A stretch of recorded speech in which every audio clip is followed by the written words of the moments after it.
Hey, everybody. I am very, very pleased and let me just use the language that I use, godly proud to be coming to you once again, doing what it is I love to do, is be in conversation with folk that I respect, that I admire, that I care about, and even folk I might have a love fest going on with them. It is this platform, relevant conversations with me, yours truly, John Selders, is an opportunity for us to engage in meaningful dialogue with some of the most brightest, smartest, committed folk that I know. And again, tonight is no different. I have can I just talk frank and personal? This young man, well, he's not so young anymore. Just based on how long I've known him, right? We can't call each other young anymore. Young of heart, young of spirit, young of enthusiasm and commitment. Yeah, I'm young in that regard. Has been a part of the work for a long time. I think I remember meeting him in the sometime in the mid 2000, 2005, 6, 7, long in through there. He was pretty green with the organization that he was representing, and then came along and he became a power broker. He became one of the main folk. And then just a little bit ago, it's been 8 years maybe, in 2016, he became the executive director of the ACLU, the American Civil Liberties Union, right? And here in Connecticut. And he's an attorney, and has in his legal work, in his career, worked with incarcerated folk. He's worked on issues related to the separation of church and state, which I love that conversation. He's worked on free speech and First Amendment stuff, and he has been a friend to us, a friend to More Monday when we got started 10 years ago. Can you all believe we're 10 years old here in Connecticut doing what we do in the name of More Monday CT. Let me bring our friend, our brother, our fellow, what they would call in church lingo, David, they would call you a fellow co-laborer, right?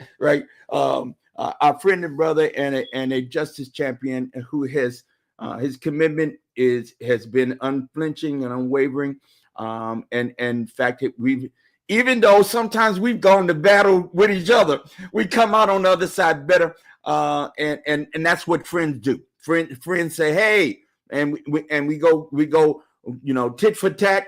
One side talk, the other side listen, the other side talk, the other one listens, and then we come to an end. We come to a place where we can continue to work together. It's been a long haul. It's been a great journey so far.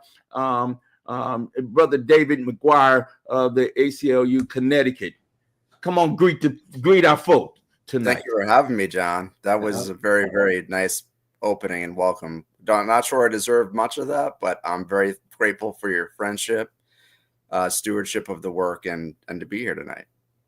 Yeah, you're deserving of it, man. You're one of the people. I think back years ago, making the call. You made the call saying, "Hey, have you heard about and this is how this happens. For those of you who want to know a little bit about the behind the scenes of how we know each other and how we work together. Once somebody of us will hear a thing, and then we'll call one or two, three trusted individuals, say, "Hey, did you hear about and then no, or yeah, but what did you hear? And this is what I think. What do you think?" And then the next thing you know, it's not just we show up at a thing or we show up in the streets. Sometimes we're absolutely positively upset and angry and emotional about it. But many times, while we may be holding forth with all the rawness of the emotions, we're also talking and strategizing together how we move and how we work together collaboratively. And so it's been a pleasure. And oh my gosh, don't we need each other right in these days and times? So, yes. As we begin our conversation tonight, David, could you first of all talk a little bit about the ACLU for those who don't know the ACLU, its beginnings, and how it came to be here in Connecticut? Absolutely. The ACLU has been around for a very, very long time. It's an organization that really is founded on the idea that everyone's civil liberties need to be vindicated and upheld. The idea, and it's in focus right now, that you have to be worrisome of people that will hold power and to make sure that they are treating everyone fairly and equally. Ultimately, the ACLU is known for our litigation work across the country. Many of the formative big blockbuster cases at the Supreme Court over the years have had the ACLU either as direct counsel or friend of the court in those. Over time, the ACLU grew and started to have affiliates in different states, essentially their local office. About 75 years ago or so, the ACLU started here in Connecticut. It was then called the Connecticut Civil Liberties Union, which a lot of the old guard still call it to this day. I joined the ACLU, like John said, almost 18 years ago as staff attorney, and the organization has changed greatly over that time. We've been very fortunate to grow significantly in my time here and become not only a litigation shop, of which we still have 3 lawyers and a paralegal, but also a policy organization, which is where John and I have done a lot of work over the years, locking arms and pushing on the hard issues, responding to crisis in the state, but also trying to be proactive as well. We are at a moment of it's an all hands on deck moment right now, 1000%. And I know we'll get to it, but it is something that we are ready for, both as an organization, as a state, I do believe. But it is very different than it was 8 years ago. The ACLU has nationally has an office in every state, at least one, which is part of the power of this organization. They have their New York headquarters, they have a Washington, D.C. legislative office, and there's an office in every state in the union, which is very important right now because they all serve very different capacities. The ones down south are really holding the line. They're just really trying to maintain rights and make sure that people are respected, their dignity is upheld, their humanity is recognized. And then nationally at the ACLU, you've probably seen them in the news a lot around immigration, the birthright citizenship case. The case around the Alien Enemies Act being invoked recently by the Trump administration, we show up in that regard as well. So that's a kind of snapshot of where we're at and where we've come from. Thank you, David. Yes, you because of the longevity of this organization, both in a national way and also, in the individual offices across the country, you've been able to participate and have a purview of where there are areas of injustices. I mean, major landmark court cases and decisions you've been a part of, from education to immigrations and mass incarceration, and all of those things. You and I have the opportunity fairly regularly to be in Washington, D.C. And you were just there working on behalf of those of us here in Connecticut, and let me be very specific, on behalf of those who are on the margins, and I'm happy to come alongside you, and you guys come alongside us at every chance we get on issues related to those on the margins. Talk a little bit about the lay of the land in Washington, D.C. Now, let me just say, as I've characterized it, that I know it's going to sound partisan, and I am. There's one side that's clearly got a blueprint, and they are operating from that blueprint. They telegraphed, this is how we go. This is how we do it. They doing that thing right there. And then there are others on the other side of the aisle seem a little flatfoot. So they don't seem a little. They are a lot flatfoot. And so I talk a little bit about what your what you have seen and how you might characterize what you've seen in the halls of power in the Washington, D.C. Happy to. Yeah, no, you framed it very, very well. What we're seeing is one side that had literally a plan, Project 2025. They had the manual. They flaunted that manual for a year before the election. And Donald Trump, despite saying he never read it or didn't know what it was using those talking points throughout the campaign. You've seen the rhetoric already come into action on immigration, first and foremost, a little bit on DEI, a little bit of LGBTQA, but this is the first salvo. We've not really even gotten far into this. We're 2 months in, which is kind of mind blowing because it feels like 4 or 5 months. But we have on one side, you have an entity that is really pushing a very specific agenda, an agenda to really, claw back on bits of progress you've made over the years and really erase people. At the end of the day, it's about erasing people, as you say, people on the margins, something that has changed at our ACLU affiliate over the years. And you've probably seen it, John, is that, we've gone from that kind of ivory tower organization trying to, the Constitution is our client. That's what the ED that I first worked for would say. No, the Constitution is not our client. People are. People that have been historically marginalized need to be prioritized and centered in this work. And especially now, because they are the folks that are in the crosshairs and trying to be marginalized further, if not completely erased. Then you have the other party, which is the Democrats. Again, we are a nonpartisan organization, but it is very, very clear that they are. Well, let me take it back. So it was November, right after the election, I reached out to federal representatives as well as state representatives. We were ready. We had gamed out scenarios for both Harris and Trump. Obviously, we put a lot more time into the Trump scenario planning, and we had model executive orders. We had model actions that Congress could take in their final couple months. And so you need to get this stuff done. Well, I know we're going to get to the state later, but we also sent that to the governor. And so we need to be proactive. We cannot be reactive in this moment. We know what's coming. You have to take this man at his word. And we got a lot of basically, you're making a lot out of nothing. It probably won't materialize, kind of like Chicken Little. Like we were the ones saying the sky is falling. And that was frustrating. Then he gets into office, and I'm like, all right, day one, barrage of EOs. You know, he's flooding the zone. He can do this stuff with Congress anyway, but he wants to be the man and do it on his own as the king. And it became very real immediately.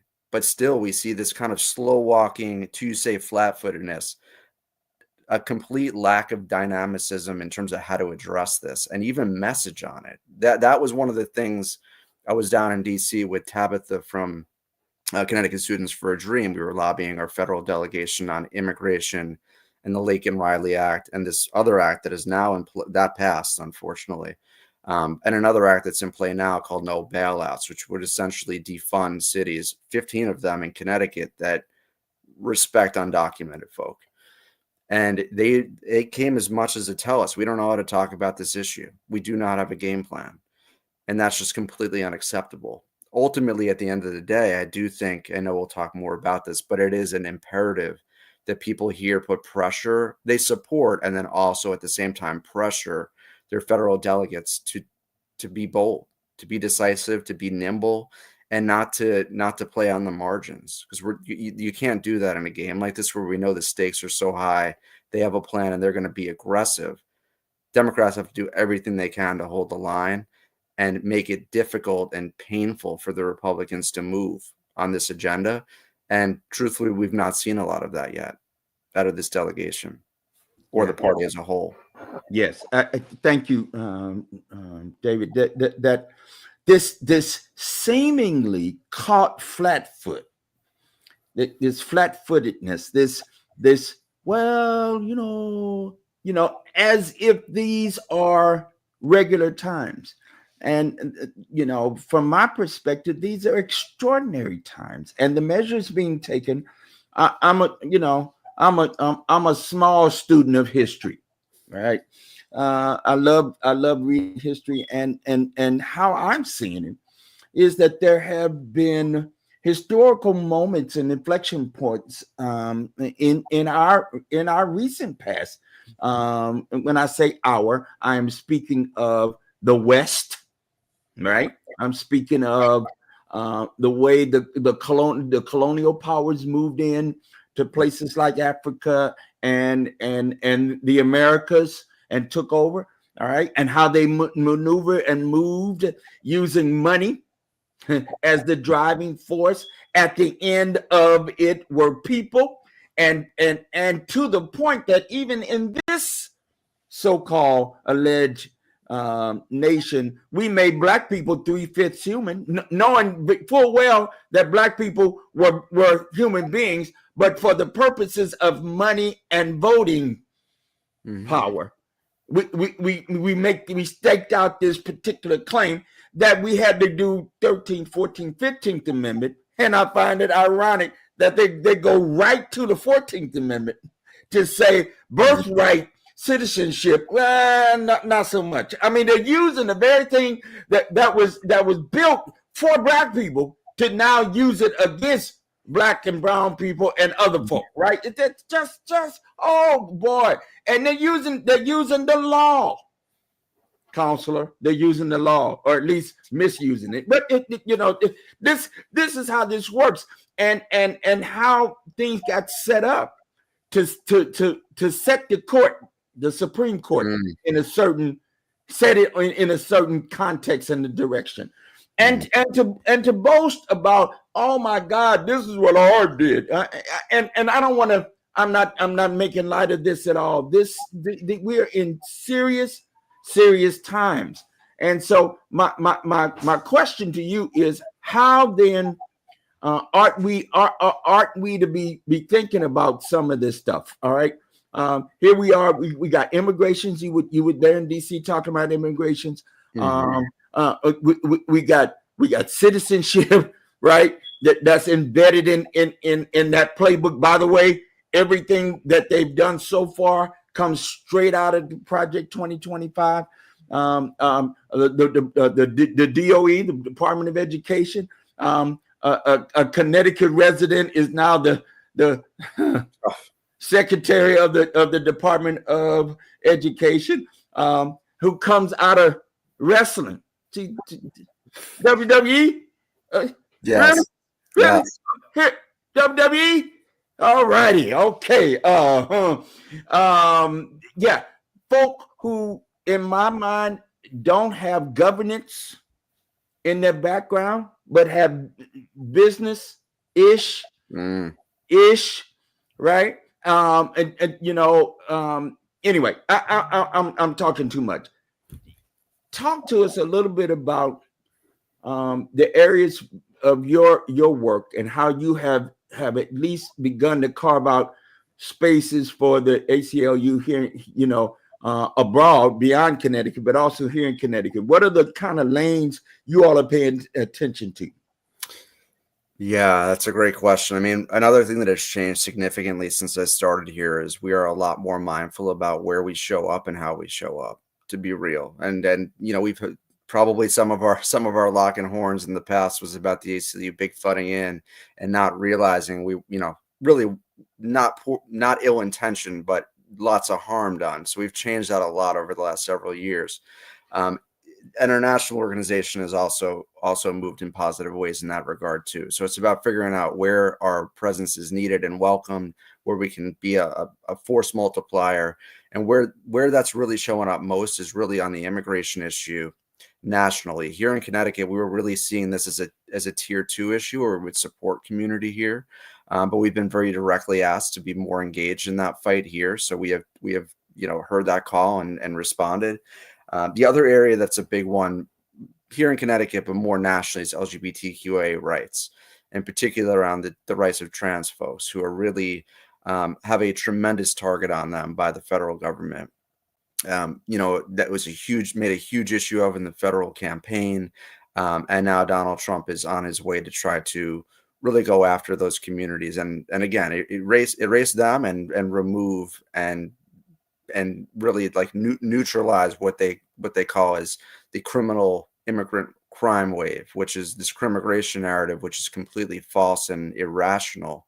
But again, very much playing to that patriotic America first vibe, which is at the bottom of all this. But the one thing that I'll say is giving me some hope, John, I don't know if you've seen these videos of these Republicans from Congress going home for town halls in their districts, and they're getting some serious flack. They're being run out of their own town halls, which is promising, because I think really the thing that's going to turn this, yes, does litigation have a role? Absolutely.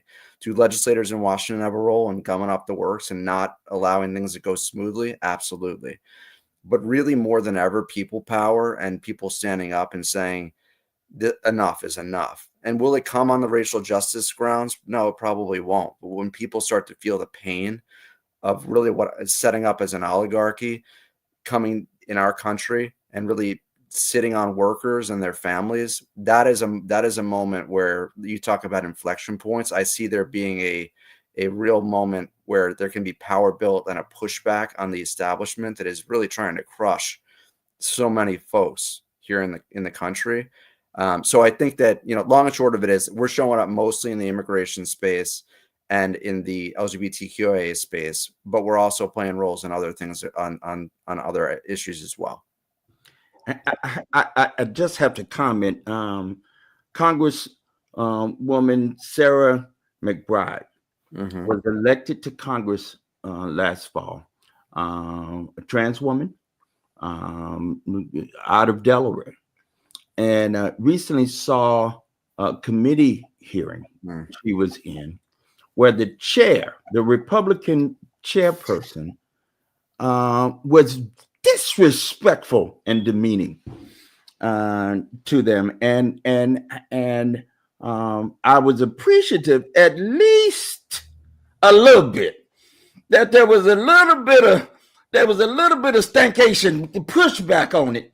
Yes. From one of the committee members, and then in another committee where just a rank incivility and disrespect was being banished about, and our own my John Lawson turned up and just said, I was feeling, and for that I'm at least give him a high five next time I see him. and say, look at here. That's what we, in my humble opinion, I'm gonna use a term my mother used to use as she was disciplining me. She would say things like, where you act up is where I'm going to get you and catch you up. Mm-hmm. And I have an off-told story of how I had borrowed just one pack of baseball cards. I borrowed it. I had every intention to give it back. I was looking for a Johnny Bench baseball card. I used to collect baseball cards, and I was told in no uncertain terms, no, you can't have the 10 cent to buy no more baseball cards this time.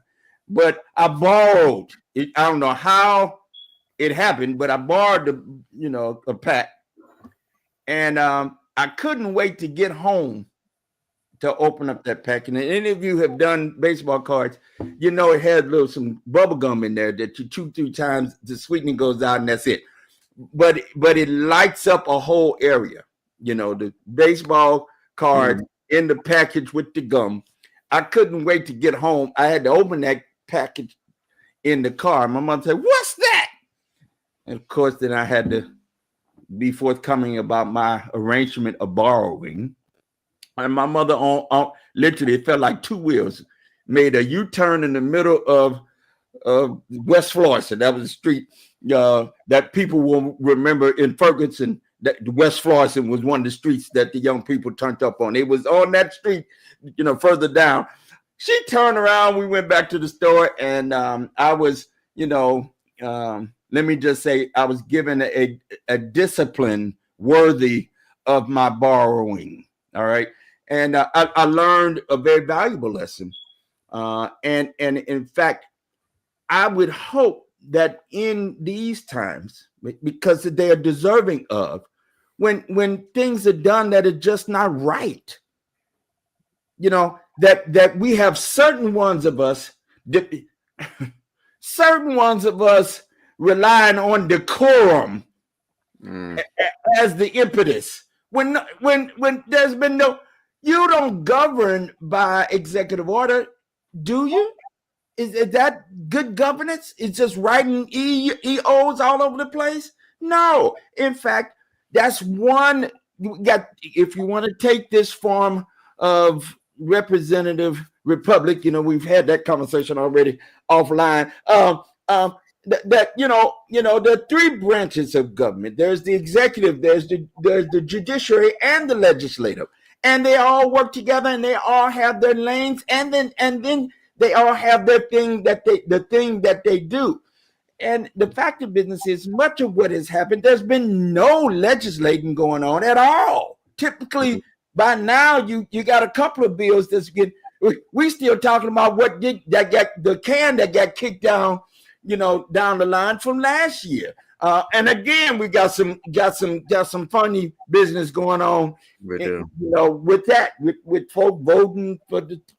I don't know what's going on, but hear me when I say it is at every hand. It feels like to me where there is some wrongdoing that we need at least a little bit. I want Connecticut's delegation to at least not help the people do the wrong thing. I don't want them to help them do the wrong thing, and they will hear from us, those who do that. That's just not what we've elected them to be about. And quite frankly, can Connecticut, as it has been in the past, can it be a leader, not just lead for this nation? Quite frankly, these days, whatever leadership that comes from a place like Connecticut may actually help to lead the world in conversations and in issues and situations like immigrations, where we're sending people, this. Now, let's be clear. This immigration issue just didn't get started with the current administration. I had troubles 2 administrations ago about immigrations. All right. So let me be clear. And that was the Democrat. I had problems with how we were going about it then. But here we are in this moment. And we got our delegation needs to be strong. And quite frankly, I'm seeing one or two of us, and I'm thankful for the role they play in trying to bring about some leadership. But talk a little bit about on your end, as you're doing your lobbying work, as you're having conversations and hosting those conversations, you're able to do a bit of that. What are you hearing from them and their staffs and their chiefs of staff? What do they tell you?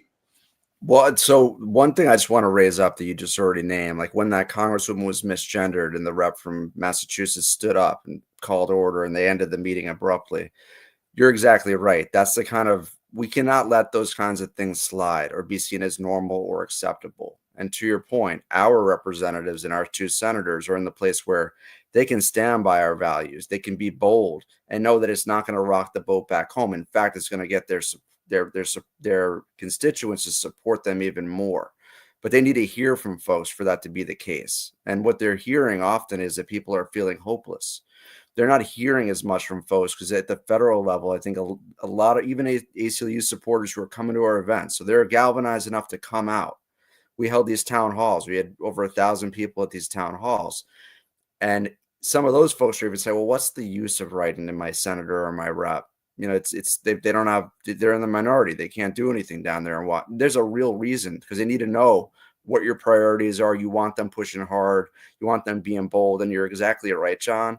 Connecticut is a frontline state. We're a state that can not only protect our people, be a sanctuary for folks, we could also set the standard for other states and provide momentum and a path towards really recognizing people's dignity at a time where that is more necessary than ever, I believe. So what we're hearing from them is that they need to really understand what the people here in Connecticut want, because this is part of the strategy that's kind of brilliant of the Trump administration. You hear the flood the zone thing. That's not a new term. But the idea is that they're keeping everyone so off kilter and balance that you can't possibly keep up with all these issues. So what I've been telling folks is pick one or two at maximum issues that you're going to focus on like a hawk.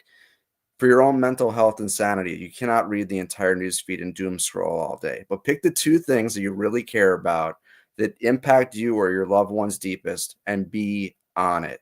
And communicate with your legislators and your friends about that daily. Because that's the only way we're going to get it done. Because everyone's going to have their own issue or two, whether it's voting rights, it's free speech, it's immigrant rights, it's whatever the issue be, and keep on that. And the reality is that they do really keep track down in Washington. I mean, we were down in the offices. You've been there many times. They have folks that field these inquiries, particularly the senators. They're really, really attuned to that. We got to get in their ear and make them feel both supported, but also feel the duty to really stand up loudly and boldly. Because if we go quietly, if a state like Connecticut and our reps are not doing what they need to do, we're doomed, just to be real. They've got the position of power to be able to do that and be unapologetic in their advocacy for folks. Yeah, and thank you, David.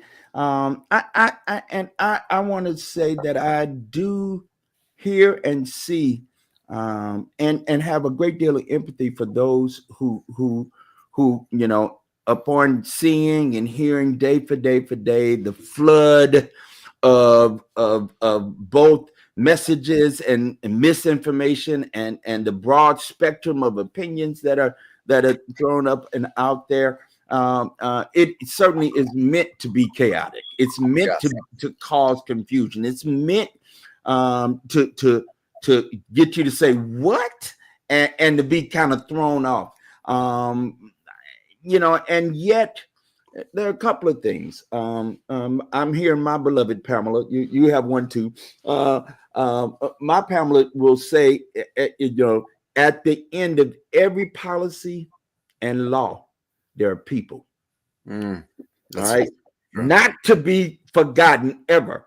That every decision that is made that has any kind of political policy or law has people at the end of it, and it's pretty easy as far as I'm concerned, and we're concerned together where we stand. If it's for the uplift and the betterment of folk, If people benefit, yay.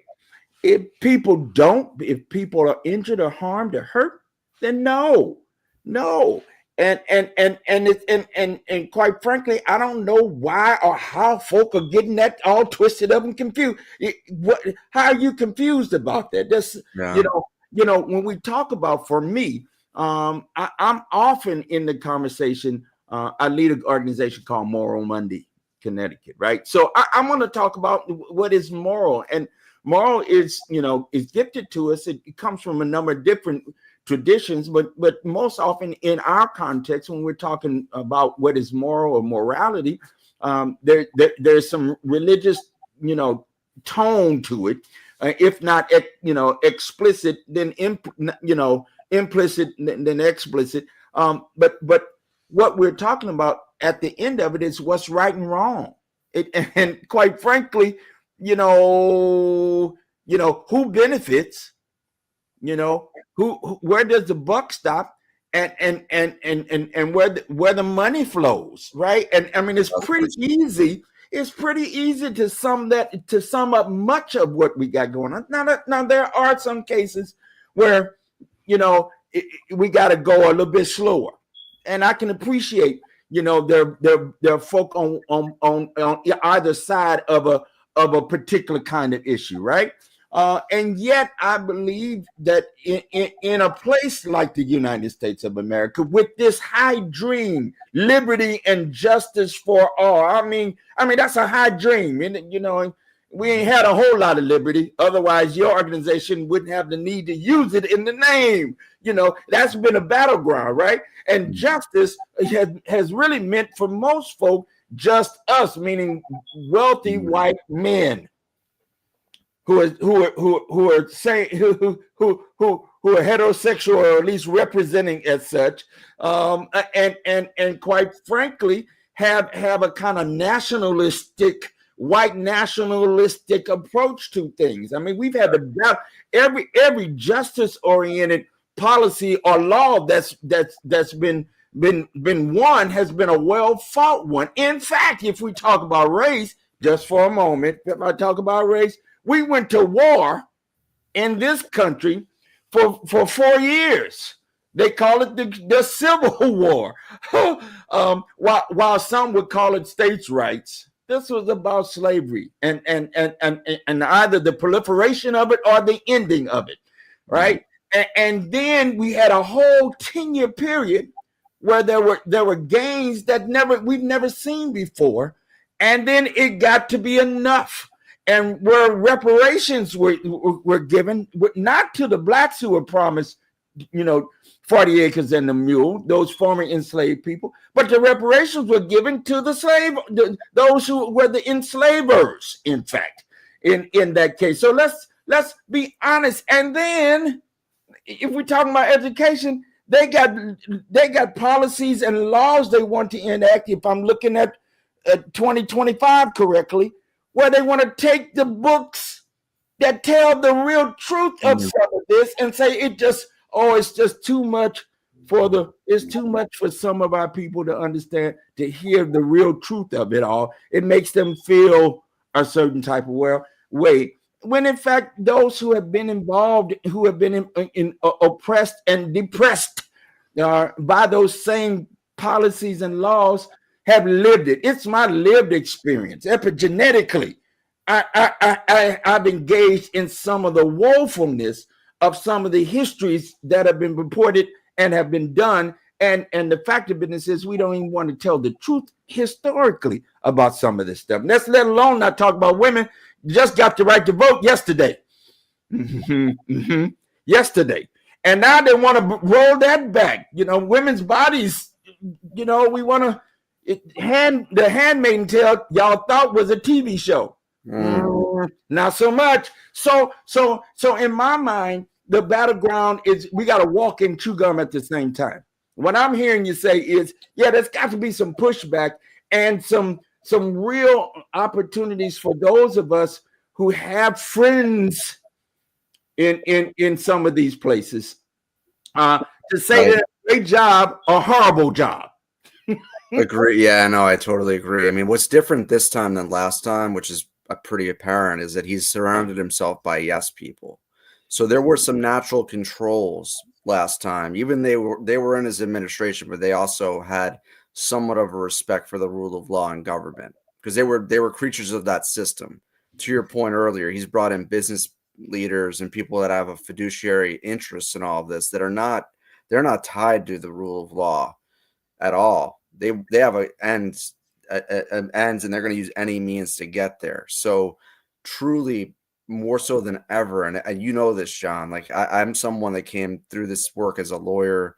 I did not understand organizing. I still truly don't understand, but I understand the power of it, and I understand the need of it for sustainable, real, lasting change that you cannot achieve without it. People are going to be the key to this movement more than ever. And to an earlier conversation we had, the thing that's giving me much hope right now is that I do believe that, if we get through this, and there is an if there, but I believe we'll get through it. Is there a way to build power and have a society that is more just than the one that came into this? Because there's going to be such disruption, and some systems are going to be torn down, and to be real, some of them deserve to be torn down. And I'm hoping we have that inflection point and that pendulum swing that is so robust that it's like, you know what, we've hit rock. We've been at rock bottom several times. We've hit it again, and we cannot go back there, because that's what did not happen in the 4 years after Trump tried to stay in, and despite an election, there was not that power building moment. There was we're good. We can take a breath now. Biden's here. We're good. Everything atrophy happened, and we're right back where we're at. In fact, it's worse. So people power is going to be huge for this one. Absolutely. We've got to make the connection, Brother David. And I think this is absolutely the truth as I see it, that the walking and chewing gum at the same time is there are places and spaces we have to say, absolutely not. Absolutely. We're not doing that. Right. We gotta stand up and be counted. Right. Right. And then at the same time, there are places and spaces where I think we have to begin to create or continue to create what it is that we want to see in the world, what it is that we can do. Let's turn our attention a bit to Connecticut, because I think we have a real opportunity here in CT, and that's where I am. I live in Connecticut for the last 25 years, just about, and it's been my home. And so here in Connecticut, we have the opportunity in a number of areas to do some real good work. I mean, starting we've begun that work with strengthening the Trust Act, for example. And here in Connecticut, we've said, listen, law enforcement does not have to do the federal law enforcement agencies' job and work, and yet this most recent push to strengthen that act will give local law enforcement officers and officials even more land to stand on, more breath and heft to stand on. Could you talk a little bit about the Trust Act and your involvement and the ACLU's involvement here in Connecticut? Yes, absolutely. I mean, as you mentioned, immigration is one of those few areas that is in the federal government's domain. We know that they're going to surge money into that system to have more ICE officers, but at the end of the day, they've got a real limitation. They only have so many folks to do the work, and we can't help them.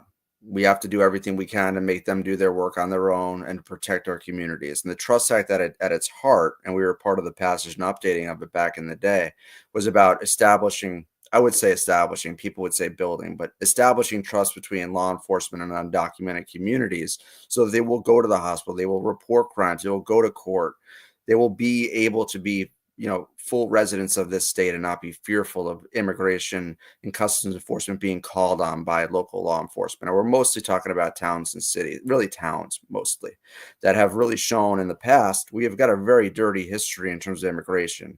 In Danbury and East Haven, we've had several very, very well publicized nationally instances where police departments have really brutalized and terrorized immigrant communities.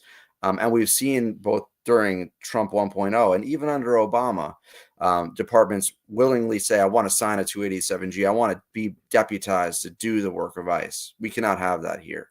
So we're very fortunate to be working with some very strong partners. There's a very big coalition that stood up very quickly to respond and say, we need to do everything to really protect our communities here. We know that right now there are raids happening here in Connecticut. We know that recently there was a lot of activity in Danbury, and the next day, 1/3 of the students in the schools did not go to school. Thousands of students did not show up to school because they were scared, and their parents were, that ICE would come and get them. We can't have that. We can't stand for that. So we have a bill that's up for a hearing on this coming Wednesday. The 19th, in the Judiciary Committee, and it is a strong bill. It has data protections. It makes sure that the Trust Act provisions not only apply to law enforcement, but any municipal or state government agencies. So that way you don't have someone at the Department of Administrative Services, the DMV, giving over data to ICE that can be very, very harmful and jeopardize the well-being of folks that are undocumented. But what it doesn't have significantly is an enforceability provision. So right now we have a Trust Act. Not many states do. So we have a Trust Act, and it's a pretty strong one as it is. But if a department violates it, you have no recourse. The person that is harmed or their family has no way to hold that police department accountable. And without that, it's toothless, and it doesn't actually create the trust that we're hoping for. So we are working very vigilantly to push legislators, and we're getting a good reception so far, to create what we call a right of private action, where you can sue the department if they do in fact violate one's rights. So we're pushing hard on that, and it's one of the areas that we can have a direct response to the Trump administration and what they're trying to do. And to your earlier point, John, I think if we can do this and get it done, it will be a signal to other states in the region, but also nationally. You can do this, because there are only 2 states in the country that have enforceability mechanisms in their Trust Act, but it's more important than ever. So grateful to be part of that work, and it's one that I hope your followers will engage in as well. Absolutely. We support strengthening the Trust Act. We will be submitting written testimony. We'll be there on Wednesday to do the work that I think we need to do here in Connecticut. I think there are any number of other issues that we're going to have to find ourselves making sure we are the EPA. They want to get rid of the EPA. For what purpose?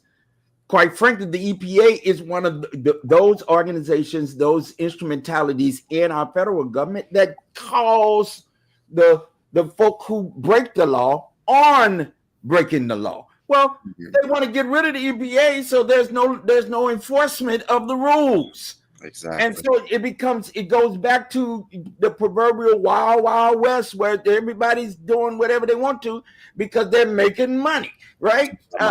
And so that's another place where our environmental justice partners and friends have been signaling, hey, we need to make sure we got something going on there. Of course, this conversation about the Department of Education and the eradication of the federal Department of Education in the midst of the Department of Education here in Connecticut. And can I just say this, and y'all don't get mad at me? It ain't that, we got a lot of work to do with our own Connecticut Department of Education, but what it all, and there are many, many other issues that the current administration has signaled we want to do something different. Here's what I say. It all points to, for us here in this long session in Connecticut, for those of you in Connecticut and understand how it works, we have a long session and short session. Every 2 years, we have budget conversations. The implication is that we need to do something different today in relationship to our state budget. And for me, it then means some of the language and the rhetoric I'm hearing, and you hear it over and over again. We gotta save it for a rainy day, the rainy day fund, and we got the fiscal controls that was set up in account of how it was that austerity measures that were taken about 10 years ago or so, that are now jumping up to bite us in the rearage, it seems to me, in that, we're pushing up on some of the limits that got set, then in fact we need to move those limits. I mean, here again, it's like at the federal level, we're talking about continuing resolutions instead of fixing the problem there, right? We want to kick the can down the proverbial line to let somebody else deal with it. Well, no, I think the battle is today. How might we take some of what we need to engage in today and then use that engagement to affect change here in Connecticut? Talk a little bit about where we got to go. This budget conversation is huge. You're right. That's the big battle, because ultimately you talked about erasing slavery from our history books and all of that. That will be attempted, but the only way that Trump can do that is by dangling federal funds with conditions on it.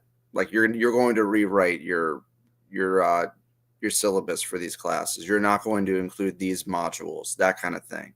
And to be real, I think that we have a lot of pushing to do with our governor, because he is someone that, in my estimation, values his fiscal health of our state more than the people in the state. And that's just wrong at the end of the day. We are at the rainy day is our civil rights emergency. We are going to see massive cuts to our social safety net. People are going to be hurting for medical care, for their basic needs. And we know that they're going to play hardball in Washington. We've already seen them say that they're going to condition federal highway funding on immigrant rights policies. This is absurd. But as I mentioned earlier, we don't only have the right makeup and votes to get the right things done here and the moral imperative to do that. We have the money to also back it up. We can backfill these. Will we take a hit in our savings account? Yes, we will. But what's more important, people's dignity and well-being, or our safety, our bank account? It's not even a choice. And you saw it recently on that emergency certified bill that gave some money to special education. The governor threatened veto, and ultimately they came to a resolution. But that locking of horns was a really good thing in my mind, because the legislature stood up and said, you know what? We're not having it. And they can override the governor's veto. Let's just be real. Don't take that excuse from your legislators. Well, he's going to be. The Democrats have the votes to lose members and still override that veto. So we can do that if we need to. But ultimately, they need to feel pressure and know that their constituents understand the dynamics setting up in Washington, and how we are not just we don't have to just roll over. We can have conversations, and real ones ahead of it, to say, we're not going to fall for that. We're not going to violate our values and our laws to get federal funding on these things at the end of the day. So that's going to be the real throwdown, to be real, John. And it's not just going to be this session, because it'll likely be, because you said they're kicking the can, which they absolutely are. They're not going to know the true nature of our federal funding until after our legislative sessions. They'll have to come back in on a special session, and people need to be ready and mobilized for that. It's not, I wasn't here at the time, but I understand when the income tax came into play, people mobbed the Capitol, right? They came out in droves. The whole park was covered. We're going to need moments like this over the next 4 years, where people just make absolutely clear we are not accepting anything other than X, Y, Z, because we want people's humanity and dignity respected. And it's going to be necessary, even in a state like Connecticut. Yeah, I'm with you 100%. And that's why I wanted to have you, David, on, and we'll have you on as often as we need to, and as often as we can work it out. Because what we'll need is people who understand and who are willing to say what you just said, that we just at the beginning, literally. This is, as we have this conversation, this is the 17th of March. The occupier of the Oval Office in the White House was inaugurated on the 20th of January. We are less than 2 months in. I mean, we haven't quite hit 8 weeks. And I mean, it feels like forever almost. It really does. Of movement of blowing stuff up or making some assertion, holding the line on some harebrained. I mean, all over the place, right? And quite frankly, with many of us are distracted by some of that stuff. And what I've been saying now as a person of faith, listen. Let me do just a little bit of preaching because I can. God has not given us the spirit of fear, but of power and love and of a sound mind. That we can approach difficult circumstances and to understand what they may mean as it hurts or helps, benefits or takes away from people, and how we in this community, in local communities, and in towns and cities, to break up families. If we go back to immigration, it's just not the right thing. Folk who are good tax-paying folk, right, who, for whatever reason, their circumstances may have them that their documents, their papers are not in order. And can I just say this? And again, folk won't get too mad at me. If you've ever had to go down to somewhere, whatever that somewhere is, and stand in the long line, and then to have the people tell you, oh, you don't have the right such and what, and then you have to go get the whatever it is and come back. I don't know about you, but I've had to do that any number of times, and it's one of the most frustrating things about the going to the DMV. I'm sorry, I didn't mean to say that. I'm frustrated because you go there and then somebody on the phone or the website doesn't give you the complete information. Then you end up having to go 15 more times before you can get that thing resolved. Anyway, that too, yeah. Yeah, we all have. I mean, we all can resonate with that. The fact of business is that in this immigration case, what the rhetoric you hear is that these are criminals, that we're going after criminals, when in fact here in Connecticut, that's not the case at all. In fact, what they've done is folk who get let out of one incarcerated situation get picked up at the other incarcerated. They do that on a very regular basis. You know this full well. In fact, who they're going after are not those who have actually committed any crime at all. Who they've gone after are breadwinners in families or neighbors. Yeah, they're going after those who they have heard or they suspect have have some issues with their paperwork or their document, and then they hold them. They don't ever have to really render them a case. They come up with some. They build a case out. They don't ever really have to go to court for a really long time, right? And they gum up the works while those families lay waste, with needs that are basic, with just like food and housing, and the fear that it takes on. You named one situation in Danbury where a third of the students don't go to school. Right, so the collateral damage that's caused just by the sheer rhetoric is we got to do something different. And folks, let me just say this: it is. We got to not just do better. We got to do something now, right? Respond and react to that. But what you said, Pamela said, really resonates with me. At the end of every policy are people. And it is the toll that is being taken on folks. Even just the rhetoric around these policies is immobilizing people and scaring folks. So you're right. We do need to lift up. And for me, it's like, how do we turn fear into action? How do we turn despair into hope? How do we keep this going? Because like that you're right. I can't even believe it's not been a full 2 months, but it feels like it's been 4 or 5 if I had to just give you a number. But that's what they're counting on. They're counting on that grind and that weighing on folks to just be able to steamroll. And there's got to be ways to uprise and push back. And I know it's tired and I say it all the time, but it's really true. When we did these town halls, I gave everyone Ned Lamont's office number. And I said, every time you feel outraged about a decision in Connecticut, call this number, because I do log that, and just flood the line.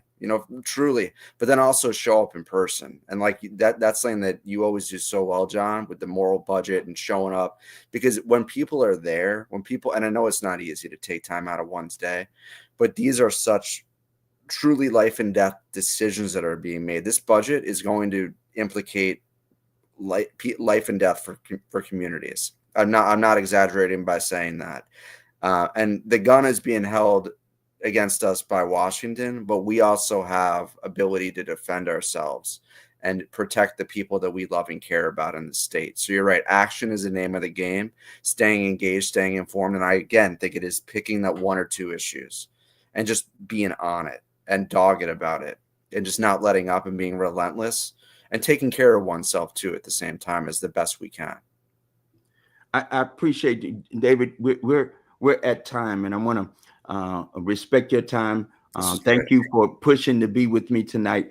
Let me say this to the folks who are watching live with us tonight, and those who will watch this over the subsequent next few days. We're going to have an opportunity more Monday, partnering with the ACLU and a number of our community partners, Connecticut Students for a Dream, ULA, and HDD, and some of our other friends and partners, 1199, 32 BJ, and some of our friends in labor. We're having what we're calling these moral times conversations. We're going to do two of them within the next couple of weeks. One in Bridgeport, Saturday, the 22nd of March, at the Mount Airy Baptist Church, pastored by our dear friend and our brother, the Reverend Dr. Anthony L. Bennett, on Saturday the 22nd at noon. We're going to come together, and then on the 30th of Sunday, the 30th of March, in Simsbury at the First Church of Christ Congregational, pastored by another friend, brother, and colleague, the Reverend George Harris. Sunday at 4:00. That's the Sunday, March 30th, and Saturday, March 22nd, in Bridgeport. These two sessions, what we hope to do is to have some conversations as faithful folk about what the state of play is, and what I've said often and will continue to say, for folk who are faithful, these conversations about people, we can't abscond from it. All right. The gospel is pretty clear. Matthew 25 is pretty clear about where we are to be, as it relates to what Jesus's teachings were all about. And of course, in Islam, one of the 5 pillars of to be a good Muslim is the giving of alms, right? It's the way in which we show up in places. So I appreciate you saying that, David, that we've had to take understand how we show up, and we're going to talk about that a bit. We're going to do what we're calling both have some moral conversations and do some analysis and do some strategic work, and then plan how. And I'm calling it prophetic planning. How we take on some of these issues and play for not only what needs to happen right now, because there's an urgency to this, right? The budget is right now. The conversations happening in the Capitol here in Hartford are happening right now. They're in long sessions right now, long conversations, talking about all of the things that need to be talked about, and the real battle is there. Can you all that are listening, who have any kind of justice leaning, any kind of faithful care and compassion, join us? Brother David and ACLU has agreed to be in both places. Somebody from the ACLU would be with us. We'll be able to talk, very, very clearly, both cases and case studies and conversations about real work. So while your hair might be on fire, all right, I'm a firefighter. We're gonna put some of that fire out and then give you some tools, right? Let's do some skills building around how do we come together and how do we respond. I think as a people, my faith is that I got a little bit of hope. Yes, it's some crazy going on. And I'm not unaware of cray cray that's happening. I'm also suggesting to each one that we can do our part. And I'm reminded, lastly, there's a story in the gospel of the feeding of thousands of folk. All right, and it started with this feeding of the 5,000 or the 4,000. There's several different versions of this story. It started with a young man who had, a couple of fishes and some bread, and what many of us believe, in part, is that the little lad gave what he had. The miracle is everybody who was there got fed. I don't know how a couple of fish and a couple of loaves of bread multiplied in a way that it fed thousands of people. But see, isn't that the miracle of us doing what we do in community together?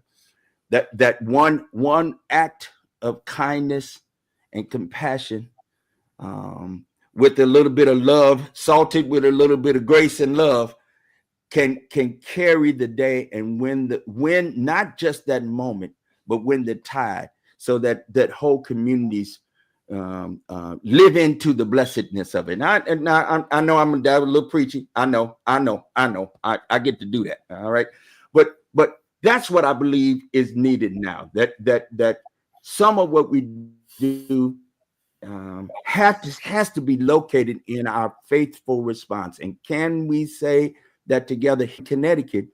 Yeah, it'll mean some sacrifices. What doesn't mean a sacrifice or two, but we can do what we can do if we got right leadership. And quite frankly, whatever leadership that's there, if you put some pressure on it, they'll have to come around, because I believe in the power of people. Now money power does do a work, but people power do another work. And I think we can couple that together here in Connecticut. In particular, we have it. So I'm finished preaching. We are way past time. You need to get on to the rest of your evening, David. I appreciate very much you joining us. Any last word you got to say? Thank you for this relevant conversation and that preaching. I needed that too. and listen, we'll be on the case. We'll be there on Wednesday, and whenever you, of course, call us, reach out and call us where we can, when we can. We'll be right there. Thank you all for joining us for another installment of Relevant Conversations. I'll be back again at you real soon. And listen, may have a very special guest the next time we see you. Very special. Hold on, hold the horses. May be coming with somebody very, very special. All right. I'm just saying. I'm speaking it into existence. I'm speaking faithfully. Thank you again. We're out of here. We'll talk to you soon. Peace, everybody.